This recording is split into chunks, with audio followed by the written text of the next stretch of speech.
누가복음 23장 26절로 43절 말씀입니다. 그들이 예수를 끌고 갈 때에 시몬이라는 구레네 사람이 시골에서 오는 것을 붙들어 그에게 십자가를 지워 예수를 따르게 하더라. 또 백성과 및 그를 위하여 가슴을 치며 슬피 우는 여자의 큰 무리가 따라오는지라. 예수께서 돌이켜 그들을 향하여 이르시되 예루살렘의 딸들아, 나를 위하여 울지 말고 너희와 너희 자녀를 위하여 울라. 보라, 날이 이르면 사람이 말하기를 잉태하지 못하는 이와 해산하지 못한 배와 먹이지 못한 젖이 복이 있다 하리라. 그때에 사람이 산들을 대하여 우리 위에 무너지라 하며 작은 산들을 대하여 우리를 덮으라 하리라. 푸른 나무에도 이같이 하거든 마른 나무에는 어떻게 되리요 하시니라. 또 다른 두 행악자도 사형을 받게 되어 예수와 함께 끌려가니라. 해골이라 하는 곳에 이르러 거기서 예수를 십자가에 못 박아 두 행악자도 그렇게 하니 하나는 우편에 하나는 좌편에 있더라. 이에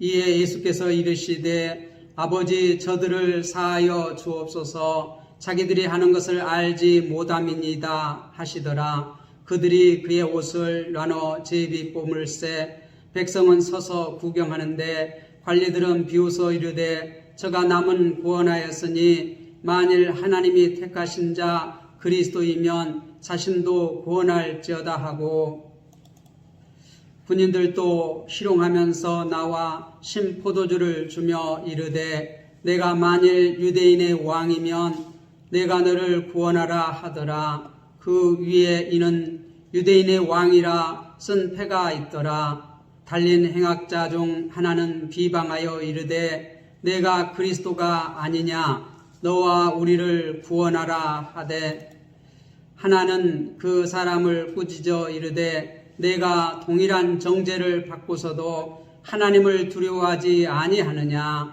우리는 우리가 행한 일에 상당한 보응을 받는 것이니 이에 당연하거니와 이 사람이 행한 것은 옳지 않는 것이 없느니라 하고 이르되 예수여, 당신의 나라에 임하실 때에 나를 기억하소서 하니 예수께서 이르시되 내가 진실로 내게 이르노니 오늘 내가 나와 함께 낙원에 있으리라 하시니라.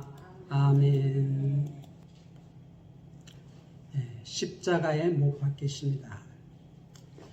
우리가 이 세상에서 어떤 이렇게 직에 올라서 이렇게 취임하는 것을 종종 봅니다.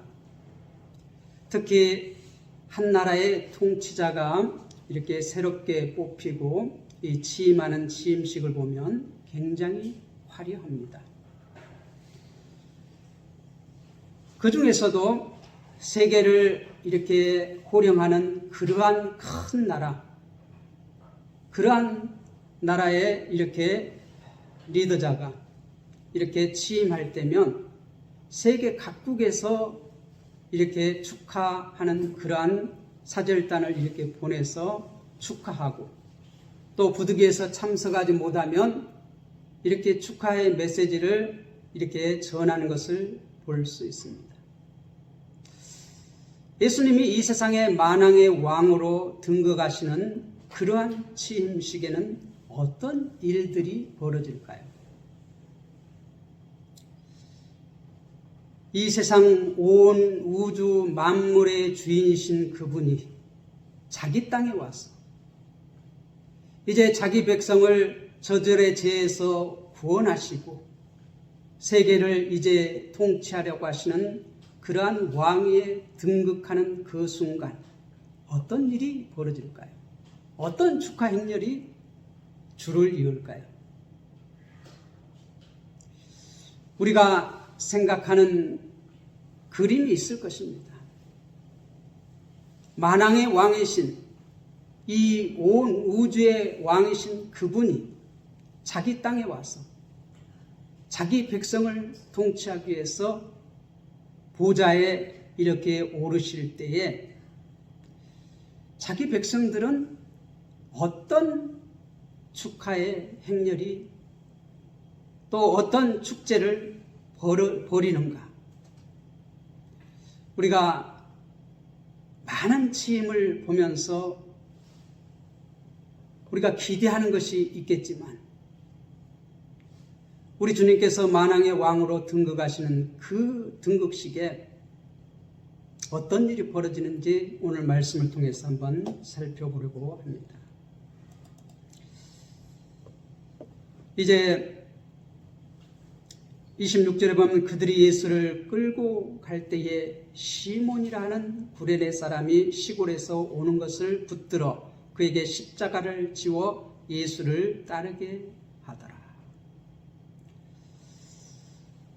가장 좋은 어떠한 가마를 태워서 가는 것도 아니고 어떤 말을 태워서 이렇게 가는 것도 아니고 예수님을 질질 끌고 갑니다. 쓰러지고 자빠지고 도저히 자신이 져야 할 그 십자가를 지고 갈 수 없을 때에 시몬이라는 구레네 사람, 지금으로 말하면 리비아 사람인데 그곳에서 유월절 축제를 지키기 위해서 예루살렘으로 올라가다가 예수님이 끌려가는 그러한 장면을 이렇게 구경하고 있는 그 시골 사람, 그것도 구레네 사람, 시몬이라고 하는 그 사람을 이제 붙들어 가지고 그에게 십자가를 대신 지웁니다. 그리고 예수님을 따르게 합니다.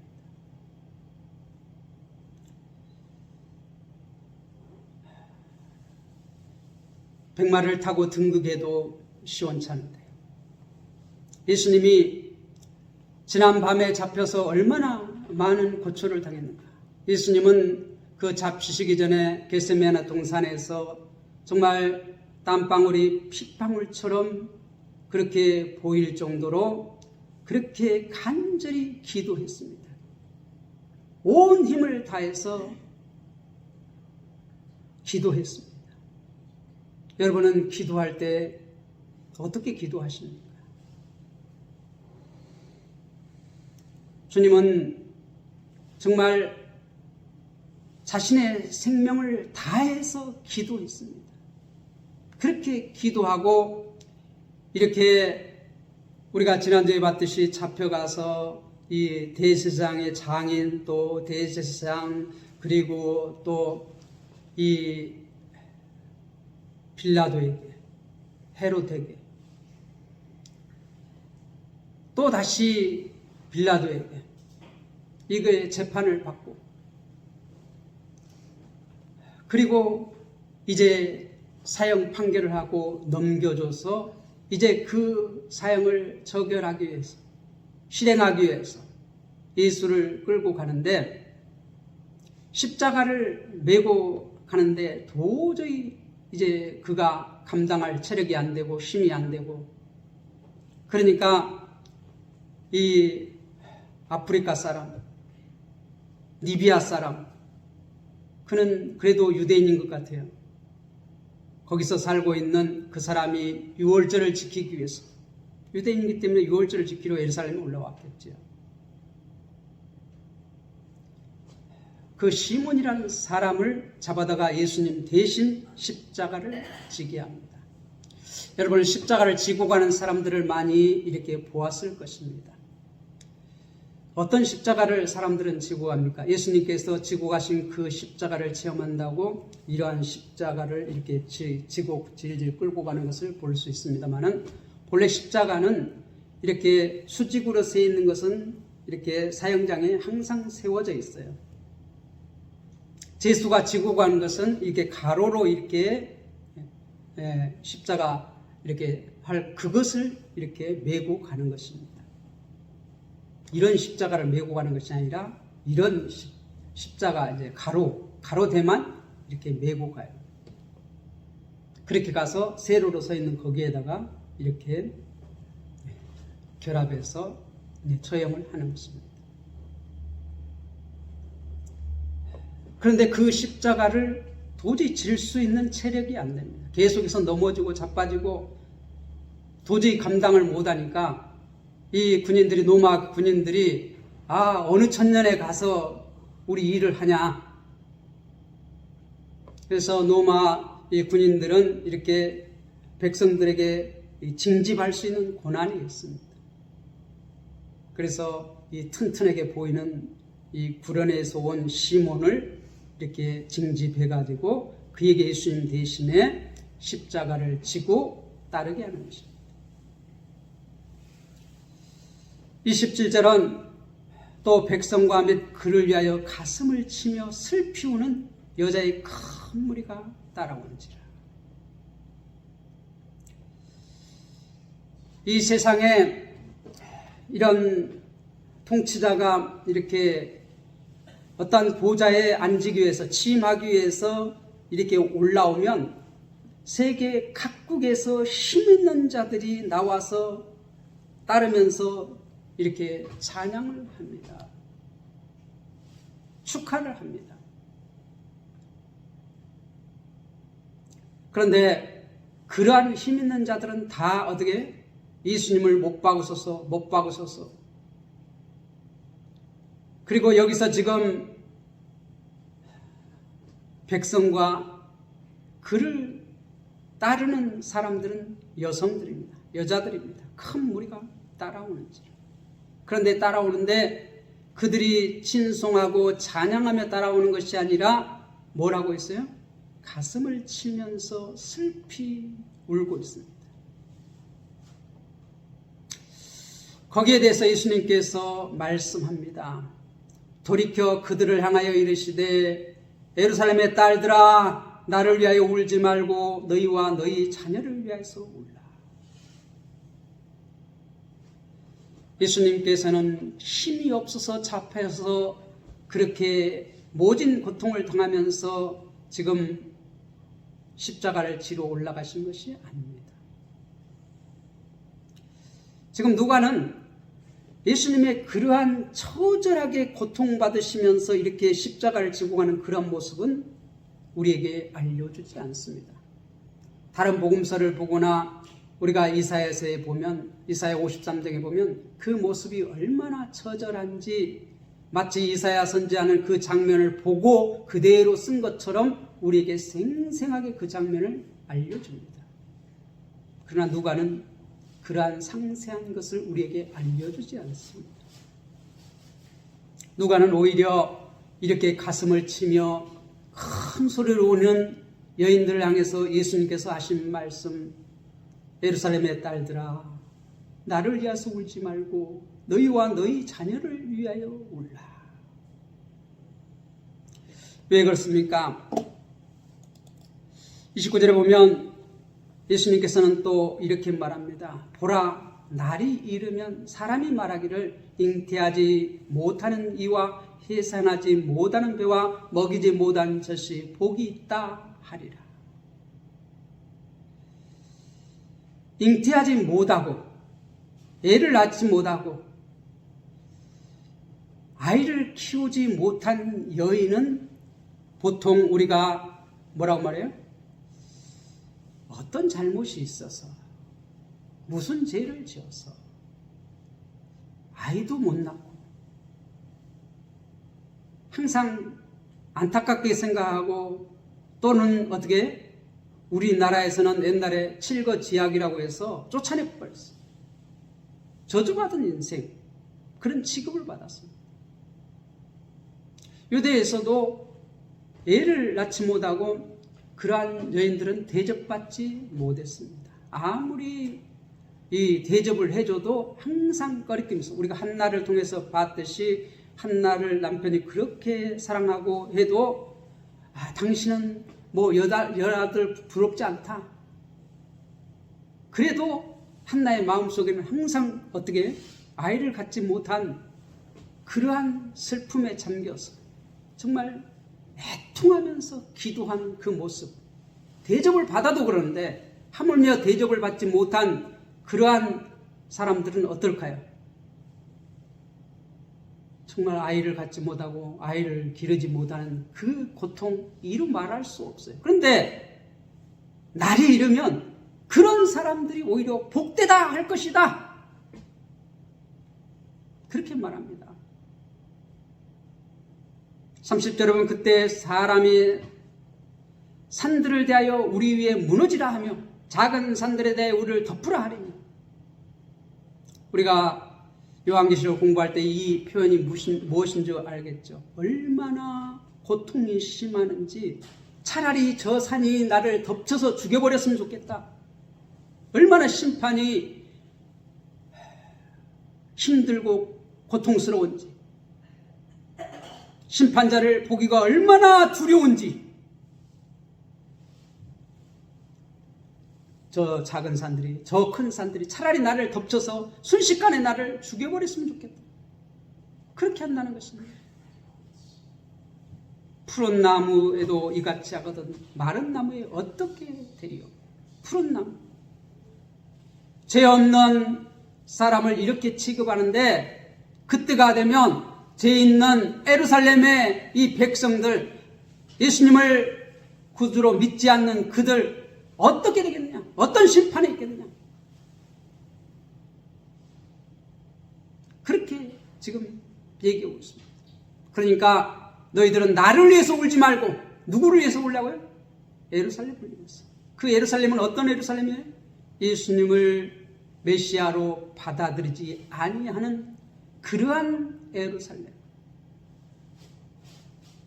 그 예루살렘을 위해서 울라는 것이에요. 저들이 예수 믿고 구원받기 위해서, 그들을 위해서 기도하라는 것이에요. 여러분들은 무엇을 위해서 기도합니까? 누구를 위해서 기도합니까? 여러분은 누구를 위해서 애통해야 합니까? 정말 자녀를 앞세우는 어머니의 그 고통이 어떠한 것인지 주님은 너무 잘 알아서 잉태하지 못한, 해산하지 못한, 먹이지 못한 젖이 복이 있다, 자식을 앞세우는 그 부모의 찢어지는 그 심정을 아시기에 오히려 저주받았다고 생각되는 그 어미가 그 마지막 날에는 그들이 복이 있다, 그렇게 말한다는 것이에요. 자녀를 앞세우고 자녀가 고통받으면서 죽어가는 그 모습을 보는 그 어미의 심정이 어떠하겠습니까? 자식을 앞세우는 그 부모는 정말 가슴에 그 자식을 묻는다고 말합니다.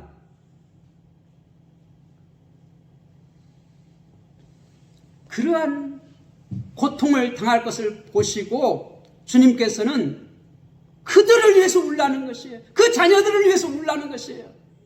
나를 위해서 울지 말고. 주님은 그러한 심판의 대상이 되는 그러한 죄인들을 구원하시기 위해서 지금 십자가를 지러 올라가십니다. 그 일을 하러 오셔서 지금 그 일을 하러 가십니다. 그러니까 나를 위해서 울지 말고 너희와 너희 자녀를 위해서, 예루살렘을 위해서 울라는 것입니다.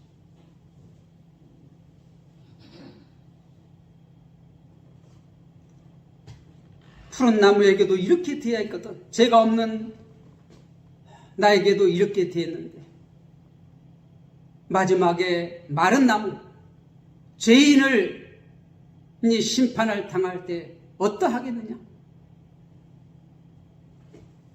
32절 말씀을 보겠습니다. 또 다른 두 행악자도 사형을 받게 되어 예수와 함께 끌려가니라. 예수님만 지금 겟세마네 동산에 이렇게 십자가를 지기 위해서 올라온 건 아니었습니다. 두 행악자도 함께. 그러니까 예수님께서 지금 행악자와 똑같은 취급을 받는다고 말하고 있는 것입니다.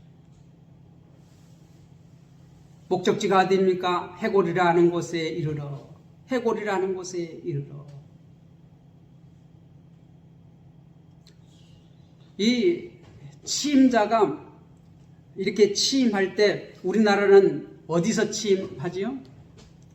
보니까 요즘은 뭐 여의도 광장에서 이 취임하기도 하고 국회 앞에서 이렇게 취임하기도 합니다. 그런데 그 취임장이 어떻습니까? 얼마나 화려하게 꾸밉니까? 외국 사전을 소재하고 그 주변을 얼마나 아름답게 이렇게 장식합니까? 그런데 예수님께서 지금 자기 백성을 저희 죄에서 구원하여서 이제 영원한 통치자로 등극하시는데 그 취임하는 그곳이 어떻게 해요? 해골이라 하는 곳에 이르러. 해골 골짜기.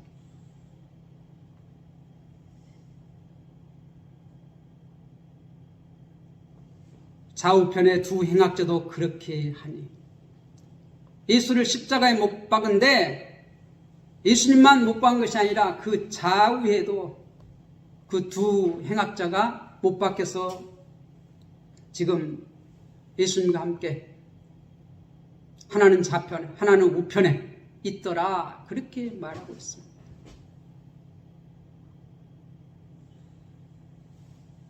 요한의 아들들은 예수님께서 왕자에 오를 때 우편 좌편에 앉게 해달라고 그렇게 했는데 예수님 우편 좌편이 어떤 자리인지를 그들은 몰랐어요. 그래서 그들은 예수님께서 정말 등극하실 때 우리 좌편에 우편에 앉게 해 주십시오. 그런데 예수님 우편 좌편에는 누가 지금 서 있어요? 행악자들이 서 있어요. 행악자들이 있어요. 예수님이 그러한 행악자 취급을 받아서 지금 십자가에 못 박혔다는 것이에요. 예수를 십자가에 못 박고 두 행악자도 그렇게 하니 하나는 우편에 하나는 좌편에 있더라. 이에 예수께서 이르시되 아버지 저들을 사하여 주옵소서. 아버지 저들을 사하여 주옵소서. 그렇게 행악자 취급을 받아서 죄 없는 예수님을 십자가에 못 박은 그들을 주님께서는 용서해달라고. 왜 용서해달라고 합니까? 자기들이 하는 것을 알지 못합니다. 자기들이 하는 것을 알지 못합니다. 예수님의 제자들은 원수까지 사랑해야 합니다. 자기를 죽이는 원수까지 사랑해야 합니다. 스데반은 자기를 죽이는 그들을 향해서 예수님과 똑같이 기도했어요. 아버지 저들을 사하여 주옵소서. 여러분이 아무 잘못도 없는데 행악자 취급을 받을 때 그렇게 대접하는 사람들에게 어떤 기도를 하십니까? 어떤 마음이 드십니까? 내가 아무 잘못이 없는데 정말 행악자 취급을 해요. 내가 그들을 어떻게든 좀 회복시키고 예수 그리스도의 복음을 전해서 그들을 구원해내기를 원하고 저들의 고통에서 해방되어 어떻게든 새 삶을 살게 하기 위해서 그렇게 사역을 해나갈 때 주님의 길을 따라갈 때에 세상은 여러분을 어떻게 취급한다고요? 행악자 취급을 한다는 것입니다. 그렇게 할 때 여러분들은 어떻게 그들을 대하시겠습니까? 주님께서는 저들을 사하여 주옵소서. 저들을 사하여 주옵소서. 자기들이 하는 것을 알지 못합니다.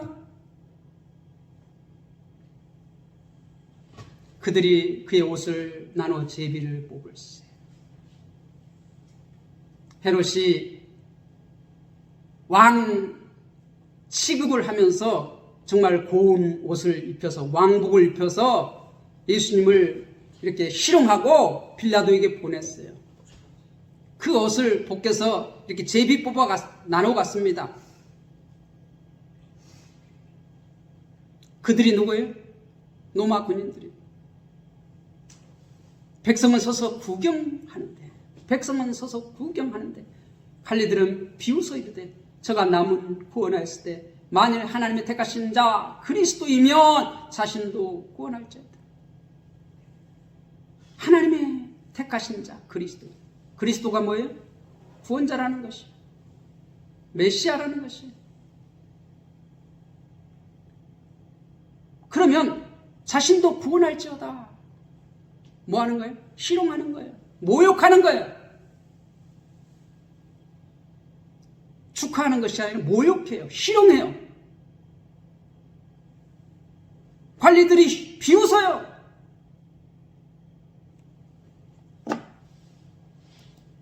그 다음에 36절에 보면 군인들도 희롱하면서 나와 신포도를 주며 이르되 내가 만일 유대인의 왕이면 내가 너를 구원하라 하더라.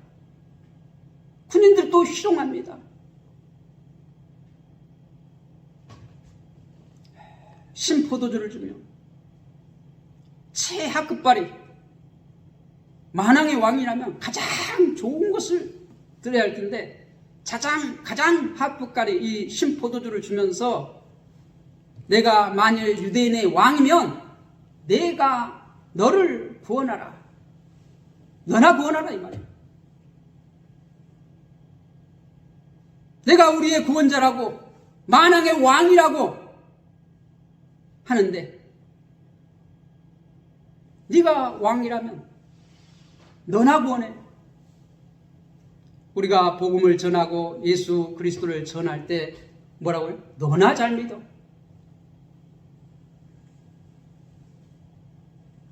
주님께서 그러한 취급을 당하셨어요. 그렇게 취급하는데 예수님은 한 말씀도 안 하십니다.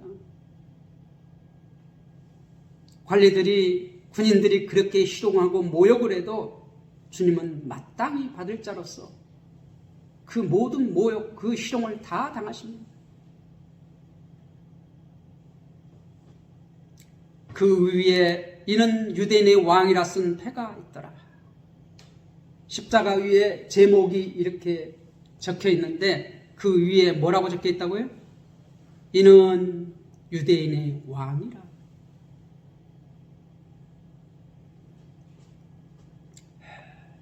그렇게 관리, 군인만 희롱하는 것이 아니라 39절에 보면 달린 행악자 중 하나는 비방하여 이르되 내가 그리스도가 아니냐? 너와 우리를 구원하라 하되. 이들이 지금 예수님이 누구라고 하는 거 다 알아요. 예수님께서 내가 그리스도다 그렇게 말하지 아니했지만 예수님께서 지금까지 갈릴리에서 예루살렘에 올라오시면서 그리스도로서 사역을 계속 감당했어요. 그리스도의 사역, 어떤 사역입니까? 가난한 자에게, 병든 자에게, 귀신 들린 자에게 이게 가서 그들을 회복시켜 주시는 그러한, 그들이 사람으로서 살아갈 수 있는 그러한 자로 회복시켜주는 그러한 일들을 하셨어요. 계속 회복시켜주는 일을 하셨어요. 다시 말해서 구원하는 일을 계속 하셨어요. 그래서 그러한 모습을 보고, 그러한 일을 하시는 걸 보고, 그러한 말씀을 전하시는 것을 보고 예수님의 제자들이 계속해서 예수님을 3년 반 동안 따라다니고 베드로는 뭐라고 고백했어요? 너는 나를 누구라고 하느냐? 주는 그리스도시요 살아계신 하나님의 아들입니다. 그렇게 대답할 때 주님께서는 잘했다 칭찬하셨어요. 이것을 깨닫게 하신 것은 내가 아니로 성령께서 하신 것이다. 그렇지만 인정해 주십시오. 예수님은 자신이 한 번도 그리스도라고 제자들에게 이렇게 가까이 있을 때는 말했지만 백성을 향해서 그렇게 말한 적이 없어요. 그런데 이 하신 일은 계속 무슨 일을 했어요? 그리스도의 사역을 감당하셨어요. 선지자의 사명을 감당하셨어요. 왕의 사명을 감당하셨어요. 왕, 선지자, 제사장 사역을 감당하셨어요. 그러므로 왕, 선지자, 제사장 사명을 다 감당한 그분이 누구예요? 그리스도예요. 그래서 예수는 그리스도이다. 그렇게 고백할 수밖에 없는 거예요. 그런데 지금 행악자가 비방하여 내가 그리스도가 아니냐, 너와 우리를 구원하라. 뭐 하는 거예요? 비꼬는 거예요. 모욕하는 거예요. 희롱하는 거예요. 거기에 대해서 다른 쪽에 있는 이 행악자는 뭐라고 말합니까? 그 사람을 꾸짖어 이르되 내가 동일한 정죄를 받고서도 하나님을 두려워하지 아니하느냐. 이 사람은 두려움을 갖고 대하고 있어요. 누구를? 자기와 똑같이 십자가에 달리신 예수님을 두려워하면서 이렇게 대하고 있어요. 한 사람은 지금 희롱합니다. 모욕합니다. 그런데 한 사람은 두려워합니다. 우리는 우리가 행한 일에 상당한 부응을 받는 것이니 이에 당연하거니와 이 사람이 행한 것은 옳지 않는 것이 없느니라. 내가 지금까지 이분이 걸어온 길을 내가 다 들었는데 그분이 잘못한 것 하나도 없다.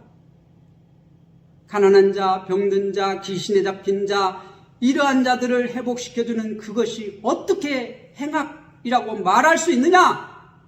우리는 행악을 해서 지금 이 취급을, 행악자 취급을 받는 건 당연하다.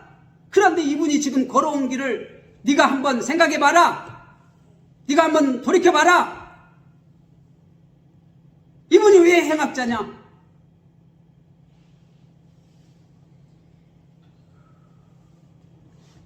이 지금 행악자도 알고 있는 이 사실,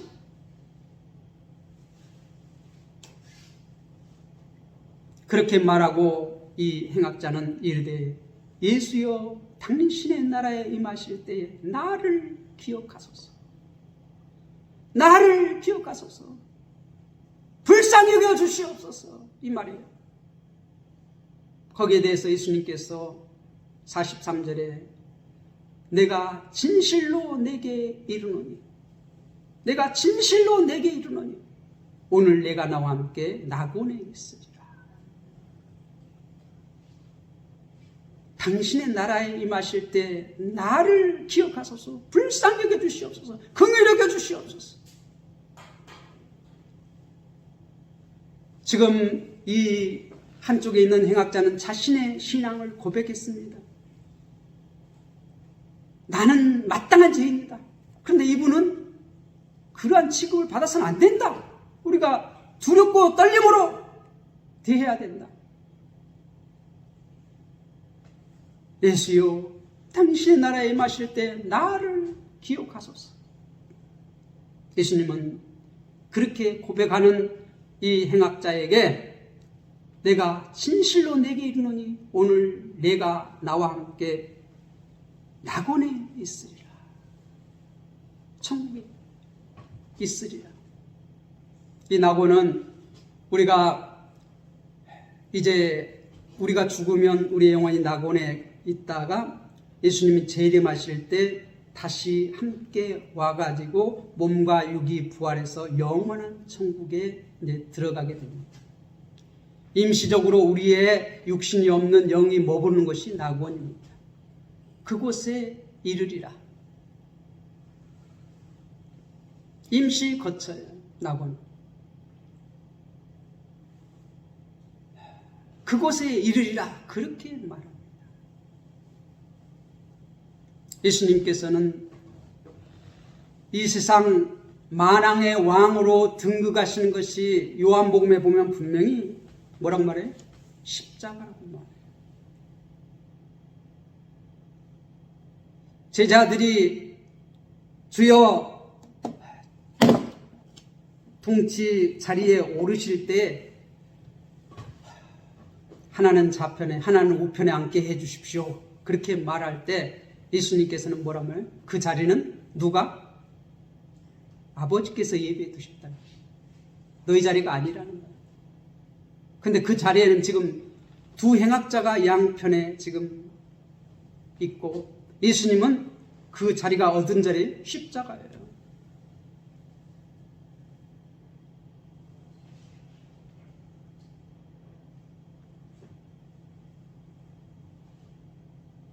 이 십자가는 가장 극악한 그러한 형벌입니다. 예수님 오시기 600년 전부터 이게 시행돼 가지고 예수님 돌아가시고도 한참 후까지 337년 그때까지도 행해졌고 그때에 이제 하도 흉악한 형벌이기 때문에 폐지했어요.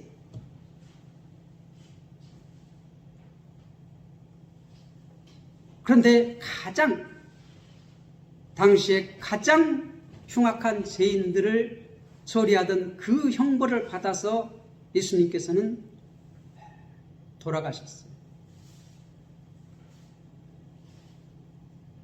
그게 얼마나 고통스러운지 주님께서는 이 일을 감당하시기 전에 간절히 아버지 앞에 3번씩 기도했어요. 할만하시거든 이 잔을 내게서 옮겨주시옵소서. 그러나 나의 원대로 마시고 아버지의 뜻대로 되기를 원합니다. 얼마나 간절히 기도했든지 땀방울이 마치 핏방울처럼 땅에 떨어졌다. 그렇게 기록하고 있어요. 정말 모든 힘을 다했어요. 우리가 성경에서 죽음이라는 것은 하나님으로부터 분리되는 것을 죽음이라고 합니다. 그런데 하나님으로부터 분리된 그 고통이 얼마나 극심한 것인지 예수님은 항상 하나님과 함께 하셨는데 영원전부터 함께 하셨는데 그 하나님으로부터 분리되는 그 고통이 얼마나 큰 것인지 아시기 때문에 주님께서는 정말 땀방울이 핏방울처럼 그렇게 고통스럽게 기도했던 것이에요. 그 죽음이 무엇인 줄 아시기 때문에 그 자리가 어떤 자리인 줄 아시기 때문에 그런데 그 자리로 가야만 그 자리에 앉아야지만 뭐 할 수가 있어요? 자기 백성을 저희 죄에서 구원할 수가 있어요. 그래서 그 일을 하러 오셨고 그 일을 위해서 갈릴리에서부터 예루살렘에 올라오셔서 지금 그 일이 이루어지고 있는 것이에요.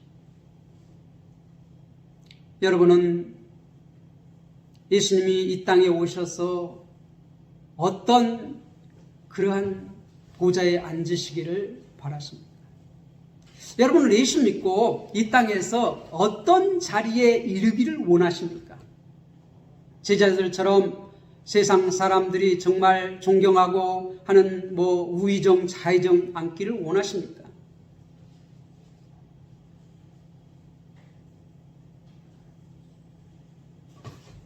나중에 베드로는 예수님의 이 십자가 그 은혜를 깨닫고 난 다음에 이제 자신의 영화를 바라는 것이 아니라 자신이 정말 예수님과 똑같이 십자가 지는 것을 이게 원하지 않고 나는 거꾸로 달아 죽이라 그렇게 얘기했다는 전설이 있습니다.